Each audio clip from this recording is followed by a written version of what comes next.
Morning, everyone. Coming at you. This is Terry Kugler from Kugler Landscaping. I think it's Sunday morning. Supposed to rain off and on most of the day, so doing a little shop reviews here. One of the ones I've got are these are the Ridgid Cordless tool. I got a mixture of most of them's brushless, as you can see there on the label there. So most of these are brushless, but I've also had non-brushless mixed in. Um, I really can't tell too much difference between the two, although I do understand that the brushless is, smoother and more powerful and uses more efficient and stuff. So that's kind of why I switched to it, and this was the latest. I've started out with Ridgid. I don't know how many years, 10, 15 years ago, they were when they first came out, or I first got interested in them. They were promoting a 24, I think it was a 24 volt system. And back then that was very powerful because everything else was 12 or 18 at the most. And I thought, and they said that was going to be the future. And I've also used some DeWalt equipment and various other brands. Probably DeWalt was the second brand I've used the most of. So I bought the system. The first one was 24 volt, and within a week or two I had some issues with it. Took it back to the store and they said, well, we've got some issues with it as well, and we're no longer going to use that. But fortunately, they did work with me a little bit, traded me out the system, and they had went back to the 18 volt, I believe it was, which I believe that's what all this is right currently. And they said, well, that's the one they're going to go to, in the 24 volt they're not going to use anymore. So that was my first go around with them, and so I've been using it for many years. I find it adequate. One of my little pet peeves with it, and I suppose that's all the different things today, because I'm 60 now, and I grew up with like Sears Craftsman, where you bought something, it was warranted for life. If you broke a socket, you broke a rake, if it had the craftsman's name, you walked in, you gave them the socket, they would go as far as take a new one out of a tray and give it to you, and you'd be on your way. So my first issue with the Ridgid brand had, I think it was a couple batteries go bad on me, and went back in the store and said, like change this out, because they were advertised when I bought it. The salesman said, lifetime warranty, really didn't say much beyond that, just, come in and we'll take care of you. And so I was thinking Sears Craftsman. That was stuck in my mind, so I took the batteries in and said I really need to get some going, because I depend on my tools. I use them every day for something. And he said, well, we don't do that here. It's very easy. You just send it into this store or drive across town. Told me where it was, or send it in, and 2 or 3 weeks you can get a new battery.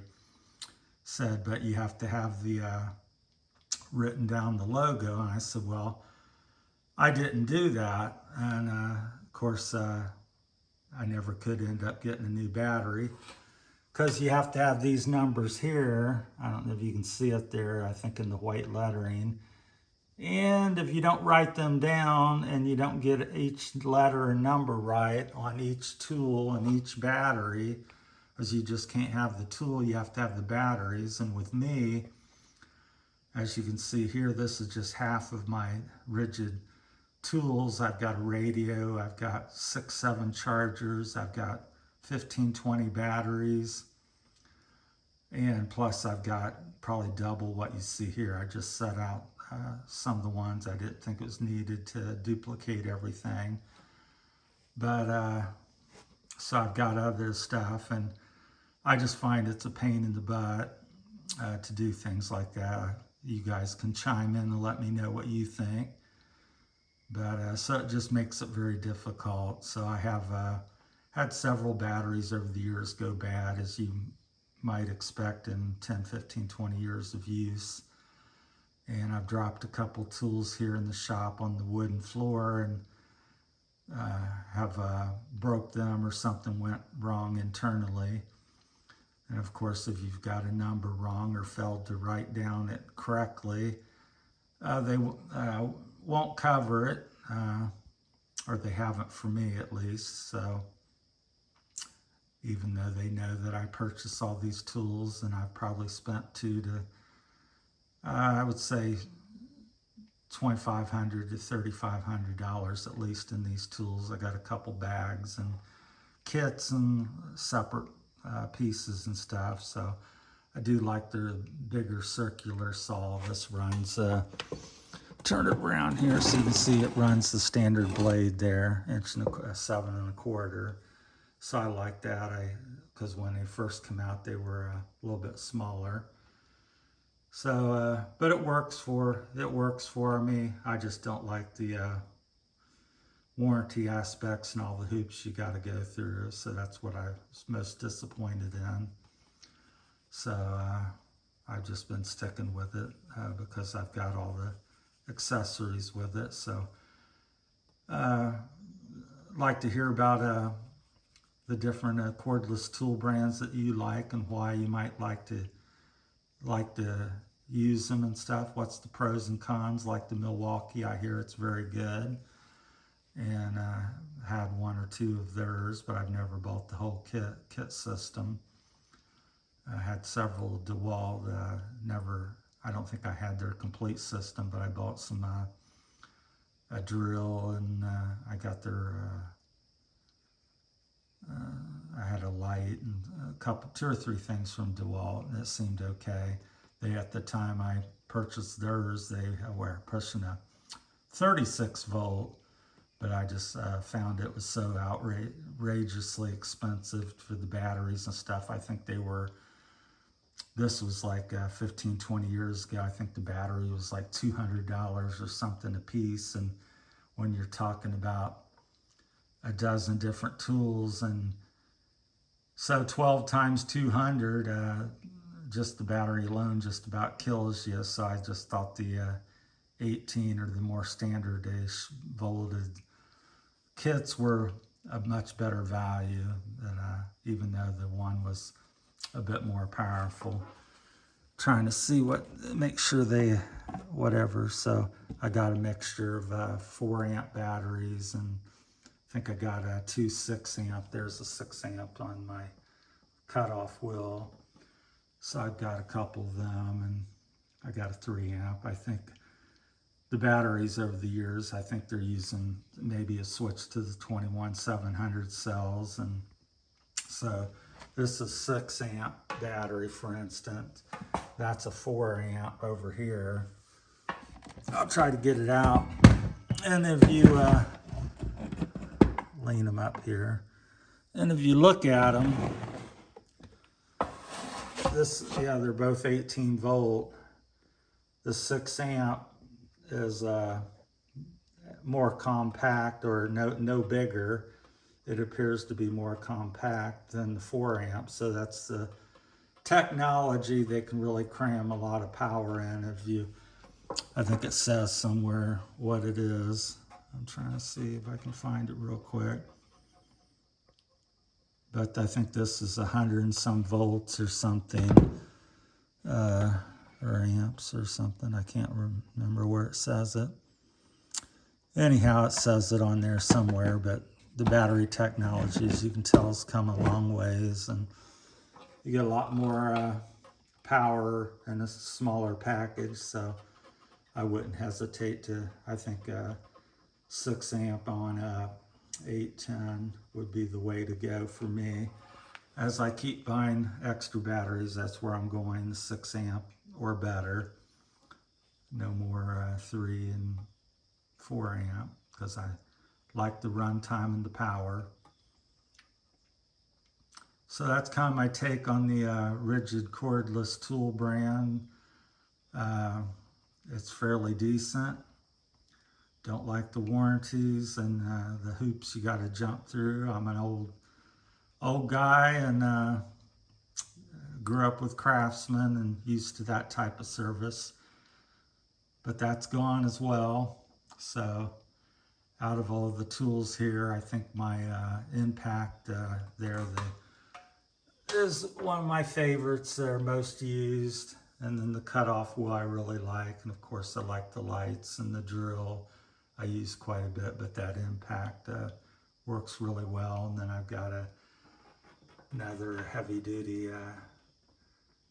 I believe it's an Impact as well there. So that's a little smaller one that really puts out the power.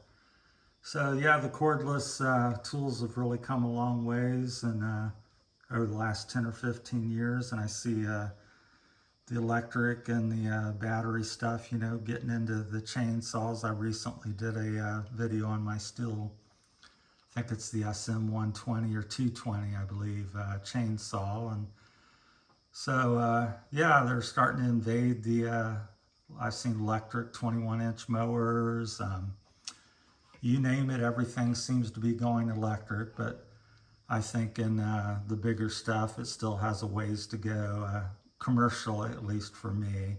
I still prefer the gas-powered hedge trimmers and gas-powered weed eaters and gas-powered mowers and stuff. So not that the other stuff, but for the commercial guy that's, you know, really knocking it out and stuff, it's kind of a pain in the butt to have all these battery systems because each one's different. You can't, the Ridgid, you can't use the Milwaukee and swap them out and use the chargers. And I've got, I'll take you over here and show you. Well, we've got a few minutes left, so this is one of my charge stations here, so you can see the issue. I got a DeWalt, I got a paintless cord paint air sprayer. That's my DeWalt system. And there's a couple Ridgid batteries, and here's my bags down there. Pardon the mess that it keeps in. There's some of the extra tools down there, so I didn't, like I said, want to drag everything out. And there's another charger there, so I have 4 chargers, and that's my double-headed one there, so I'm capable of charging 4 or 5 batteries at once. So you can see I really there's my Ridgid shop vac, which has been good, and I got a Ridgid radio over there. But I'm not despite all the Ridgid stuff, I'm not over a fanboy. I'm not somebody that has to have Ridgid brand on everything. I buy whatever I think is going to be good. But back when I bought the Ridgid, it just seemed like it had a more powerful battery system in the 24 volt, and they talked about the great warranty. And so I was thinking of being a guy, I was thinking of the high power of the 24 volt and runtime over the 18 volt systems everybody was pushing. And of course, I told you earlier in the video that only lasted a month or two, and that system went away and they went back to the 18 volts. So push come to shove, I didn't really get anything extra. So, and then the warranty wasn't as quite what I thought it was going to be. So it's been difficult because, like I said, if you get one of them little letters or numbers wrong on each battery or tool, then that is not a warrantable item, because you can't just walk in and say, hey, I've got this system, and they know you purchased this from them, because the computer day, an age that we live in, they know that I bought a kit from them and that I do own it. So, but if I don't have the number and I haven't registered it correctly, which I seem to always fail to do, then they don't take care of it. So there's the lesson in that. So Well, let me know what your systems are. Always interested in hearing comments about people's other what they're using and liking. And thanks for watching, and we'll talk at you later.